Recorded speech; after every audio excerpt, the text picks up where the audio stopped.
Well, we didn't get a dump. No, instead it looks like we're getting what I'm calling the most annoying possibility, which is a triangle. A few days ago I posted a video. I said, hey, look at this. I got these purple lines out here. Looks like we could get a triangle. That'd be so annoying. And sure enough, here we are bouncing. I called this dump from near this trend line a signal, and I think that it's important because what this did is reverse the uptrend that was going to challenge the last local high, because this last local high is where we had a true trend line break. This was an uptrend back here, and since then we haven't set another uptrend. You're going to see that I have this long green dashed line and you're saying, Cap, that's an uptrend, and it is, but it's not exactly drawn per Bulkowski's rules. So go to thepatternsite.com, thepatternsite.com, look up trend lines, and that's how I do my trend lines most of the time. You find the local high, you find a range of time and height, and freaking connect those 2 points, the low and the high, and then just lower that trend line until you're not cutting through the price, right? And you have a trend line. And then as soon as the trend line's broken, I tend to take it from a dashed line into a solid line, because now it is cutting through the price,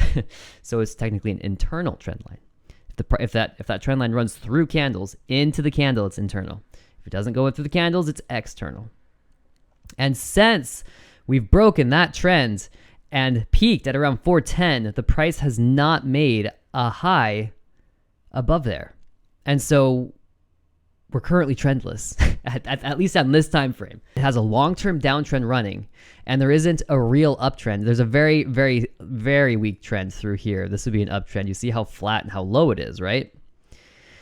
It's very possible we're moving through a triangle, and maybe actually we come down from here, we come up and touch. It's just incredibly uncertain through here. This is going to wreck so many people, I think, if we don't get a breakout soon. I'm just going to just make an assumption. I'm going to make the assumption, and this is speculative, but it's for the sake of forecasting, that we began this triangle back here. And this is probably the first 1, 2, 3 wave. And this is the second 1, 2, 3 wave. See that? So this would be points, I believe, A, B, and C of our triangle, and we're looking for D. E is up here. We'll probably overthrow it, which means we'll come up to 408 at some point, and then crash. And this could be generating the thrust that I'm looking for in the next wave down. So if this is a triangle, I should just draw another triangle. This is very speculative, but it would be between these trend lines. And whoops. Maybe that's it right there. I'm going to go into a line chart. Maybe that'll help me find it better. Yeah, that looks good, right? Maybe it's a little longer than I think. Let's see. Let's just pull this up a little bit. Nice. So yeah, you can see these trend lines. They form basically right where the prevailing downtrend is, and my hypothetical uptrend as well. So big stuff here in SPY. Didn't get a dump. Did totally blow my account up, which is fine. I'm a gambler, day trader. No shame to it. Let's talk about the meme stocks, because I've been forecasting downtrends in these for a long time. Recently, I've been saying we're going for these corrective moves, like in GameStop, which we did. But now I'm not so sure that we're ready to go up quite yet. The retracement moves from those pushes higher is in progress, and so far it looks like we have the beginning of that three-wave motion in AMC. Not quite yet falling below 536. This is a critical level. If 536 is lost, you can expect a dump as high or as tall or as whatever, as long as the initial dump that preceded that corrective bounce. Okay, and that brings the price back down to 450. So that's very likely. But at that point, I think at that point, it's very possible we get these big rallies. I think we have big rallies coming up once the market bottoms.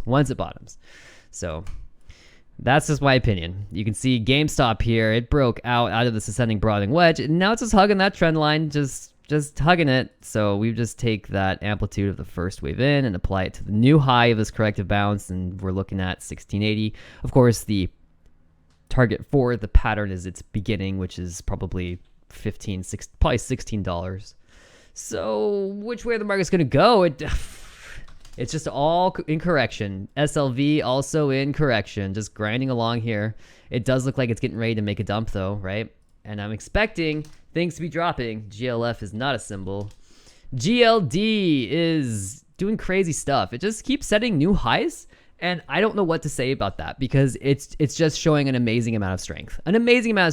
Which is really cool. I was expecting a retracement and then a big push, but it just keeps rising. So I don't know. It looks like it looks like it'll never stop. So it's probably about to retrace. I need some technical targets or a pattern here, but it's just like, let's look at the dollar. I think it's weakness in the dollar that's really driving that. Yeah, you can see I was expecting a bounce. It did not bounce, and now we're getting a breakout down. Like, here's the thing. If this is really a half staff formation through here, we're going to take the height again, right, of the move that preceded it, and we're just going to apply it. This is called the measure rule, I think. Anyway, so we're just going to measure it and we'll be like, hey, we're at 96. See the dollar down at 96? Can you imagine? That would make a huge price mountain on this chart. A huge price mountain on this chart. I wonder... Jeez, we could be in this massive megaphone, right? Looks like I'm following a motive wave through here. This might be waves 1, 2, and then 3, 4, and this would be 5 right here, and it truncated, right?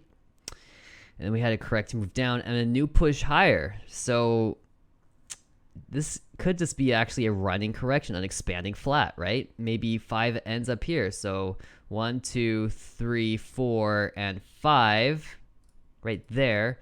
And then this becomes point A, B, C. Yeah, this is done. And then why did that happen? Jeez, that's so hard to analyze. The dollar here is doing some weird stuff, people. The dollar is doing weird stuff. It's moving a lot. Is it in a massive reverse triangle? Point A, B, and then they didn't reach the height of the pattern. So I'm kind of ambivalent to see two trend line touches without an opposite touch. So I'm gonna have to look at the dollar. But regardless, this look at the monthly candles here. They're just abysmal. That is some crazy stuff. What am I watching? Look at the wick. Coming up on the end of January. It's looking nasty. That's a nasty chart.